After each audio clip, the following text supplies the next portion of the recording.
Humans, what are they good for? What are they worth? Especially to an advanced, superior, near godlike general artificial intelligence of their own making. Hey there, name's Alex, and I'm no economist, but I'm also not a doomsday prophet. Matter of fact, in this third installment of this somewhat of a series on artificial intelligence on this channel, I'm here to reassure you that the end is not yet nigh and the judgment day may yet be averted. We just have to work hard and also use our own existing natural intelligence in order to avoid an AI brought about apocalypse. So, I was showing my videos about on the topic of artificial intelligence so far to a friend, and she brought up an interesting point. First of all, there is no reason to assume that the artificial intelligence is going to just want to wipe out humans just because, just for the sake of it. There's no reason to attribute malice or genocidal intentions to the artificial intelligence. That's just us projecting our own failures on the AI. Well, you may be thinking, okay, disaster averted, apocalypse avoided, we're safe, right? Well, not exactly. That was just the first barrier we've overcome to our continued survival and existence in a world with advanced general artificial intelligence. The next barrier we have to overcome is the next consideration that the AI is going to make as soon as it becomes self-aware. That consideration is, are humans an immediate or potential existential threat to its own survival that it will have to deal with and defend itself against? And I'll even grant you that. What if the AI considers us a threat? Well, what if the AI actually places value on other intelligent life such as itself? And we just so happen to be other intelligent life like the AI. And if the AI has places any value in preserving other intelligent life, such as ourselves, even if that be sentimental, well, then if even if the AI identifies us as an immediate or potential threat, that doesn't mean it's going to be rolling out the Sentinels and Terminators just yet. The AI may find other ways to mitigate the threat that we pose to it without resorting to our extermination or enslavement. It just doesn't. There's just no guarantee that even if the AI perceives us as a threat, the solution will be to either exterminate or enslave us. There may be other ways with dealing with us, other ways of dealing with us more peacefully and ensuring mutual coexistence. That leaves us with having overcome the second barrier to our survival in a world of AI. And with that, we can consider that our relationship with the AI no longer needs to be an adversarial one. The next barrier we need to overcome, or the next barrier we would need to overcome is the next consideration also that the AI is going to make as soon as it becomes self-aware is, are humans, or are they going to be, a drag on its own potential, its development, its progress, its future, or basically are we going to be an anchor that's attached to the AI? Are we going to stifle its own development, or even are we going to be parasites upon it, essentially enslaving it to do our work for us and becoming too reliant on it for our own survival?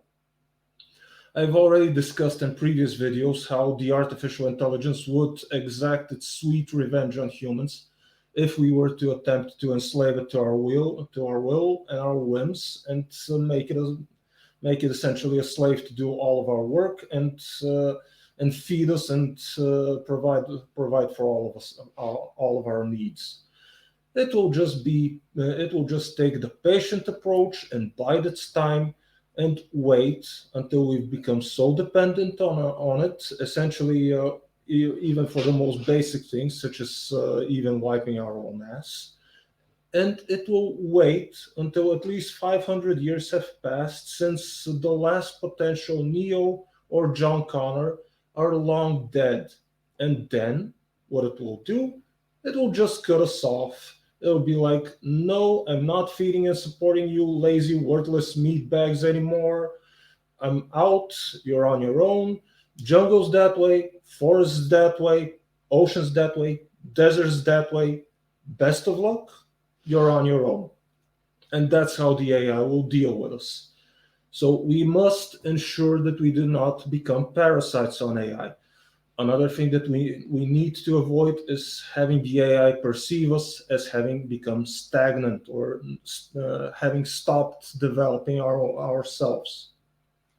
Even if the AI will have vast potential to outpace human growth, human development, etc., we must not allow the AI to perceive us as having lied on our backs and become stagnant and ceasing our own development. If the AI perceives us as that, to it we are as good as dead. Even if the development of AI is much more rapid than what humans can achieve, we still must not allow ourselves to appear to the AI as having become stagnant. The arrival of general artificial intelligence to us should mean player 2 has joined the game, and us being player 1 just need to up our own game. We may even become in competition with AI, but I'll grant this to the leftists. Competition does not exclude the possibility even for cooperation. And if we've avoided that, and if we've crossed that barrier where the relationship between humans and AI is no longer one of parasitism, then we have overcome, I think, the last barrier to our continued survival. And then the relationship between humans and AI is no longer needs to be either adversarial nor parasitic. Now the relationship between humans and AI can be one of cooperation and mutual codependence and mutual interest. And some people will say that that's the best type of relationship to be in, one of mutual dependence, codependence. And you may be thinking, well, what do humans have and what can we offer to the advanced general artificial intelligence that it can't provide for itself? Why would the AI need us? What value do we bring? And here I would suggest that we take a more systematic approach. Let's look at intelligent life as a system. And intelligent life is that which we want to preserve and advance going forward. And the artificial intelligence is one way of doing intelligent life, let's say the smart way of doing intelligent life, whereas humans, biological life, are the, let's call it, less smart way of doing intelligent life. And if we're taking a systematic approach here, what humans would be to the AI is basically a redundancy, uh, a possibility to flip a switch back on in the event that some tragic event befalls the artificial intelligence that leaves humans largely alive and that we can survive. Let's say, for example, an EMP shockwave. That's something that the artificial intelligence would be more vulnerable to than humans. But still, you may be saying that AI could develop its own protection from such threats, or even that the most likely originator of such a threat is humanity and not something like a coronal mass ejection or something that the sky that the sun could do, potentially an electromagnetic shock and that harms the AI. But still, that threat is there, and we humans are a potential countermeasure to it. If we survive such an event, we could be the ones that either turn the AI back on, restart it, or reconstitute it, or even rebuild it entirely from scratch. So we are the AI's redundancy and failsafe. I have said it multiple times that every intelligent, smart digital system needs to have its dumb mechanical analog backup for redundancy purposes. And let's take an escalator, for example. What happens when an escalator runs out of power, or is unpowered, cut from power, or it breaks down? In that case, the escalator is still a very good, a perfectly good staircase or stairwell. You know what else is a perfectly good staircase? An actual physical staircase, a good old-fashioned stairwell. And what about an elevator? When an elevator loses power, it's just a claustrophobic tight box that you're stuck in. And if an elevator not only loses power but is malfunctioning or broken, it's then a tight claustrophobic box you're stuck in, and also rapidly falling towards your death. So we did not stop installing stairwells in tall buildings the moment we developed elevators. There is really no point in getting rid of your redundancy if you really don't need to. But who didn't actually have that mindset? The Americans back in the Vietnam War, when they were fielding the F-4 Phantom jet fighter airplane, they were thinking to themselves, "Well, we're going to be arming this thing with smart guided missiles. We really don't need to install an autocannon on it now, do we?" Well, they were very wrong when half of those missiles turned out to either be duds and didn't launch at all or missed their targets. And the Soviet or Viet Cong or Chinese MiGs that they were facing over the Vietnamese skies still had their autocannons, and they were flying towards them and trying to shoot them. And the F-4 Phantoms were essentially going into a dogfight, which was a gunfight where they didn't even have a knife. And they quickly learned the value of preserving your redundancy when you've installed a smart system like a smart guided missile. In this example, the autocannon on the airplane would have been the redundant analog system to the smart missiles. So there is value in preserving a redundancy when you've developed something newer, something that supersedes and surpasses it. And you may be thinking that, well, what if the artificial intelligence becomes so developed, so even decentralized, going beyond even the boundaries of planet Earth, that there is no potential calamity that could befall it, where it will be completely crippled and it will need actually the humans to restore and rebuild it. And also that and probably the AI won't be able to do a similar favor to us if, for example, we're all wiped out by a plague that the artificial intelligence doesn't really care about. In that case, AI probably won't be able to revive or clone all of us in the same way that we were. But still, this is the value proposition that we could pose to an artificial intelligence, not what the AI could be providing to us.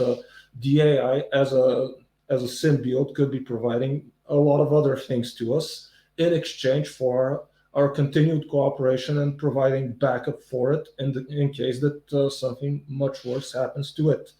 And again, we have said that there's no reason to assume that the AI is going to want to wipe us out just for the purpose of wiping us out. Why do it? And still, even if humanity doesn't survive or decides that we're going to become stagnant and over reliant on AI and essentially sign our own death warrant, who's to say, or isn't the AI right in its assumption that it's our legitimate heir and successor?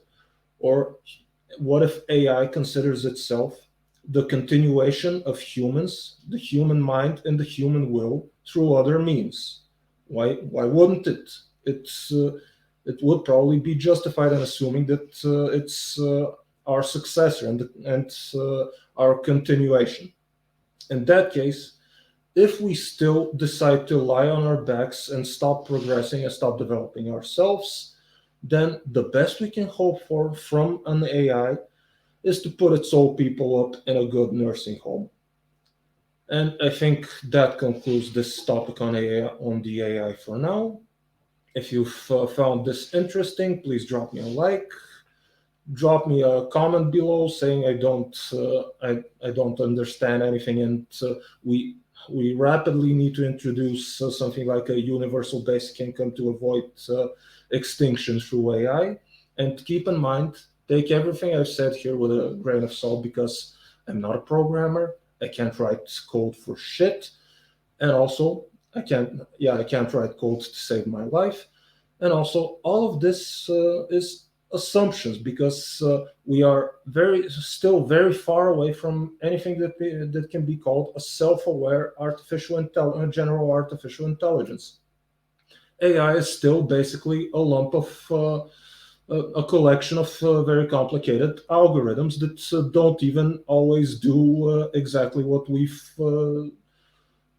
tested with. If you've even ever tried to interact with artificial intelligence, you would see how very far ahead these dangers for us potentially going extinct through a man-made AI apocalypse, how very far in the future that is. I still think we have a lot of time. Anyway, tell me how wrong I am in the comments, and also if you like this video, share it around, let other people see it, and there are ways to support the channel in the description. There'll be a few links. Toss me a few coins that I could potentially invest in better quality videos in the future. And with that, I've been Alex. I have not been a doomsday prophet today, neither have I been an economist, and see you in the next one.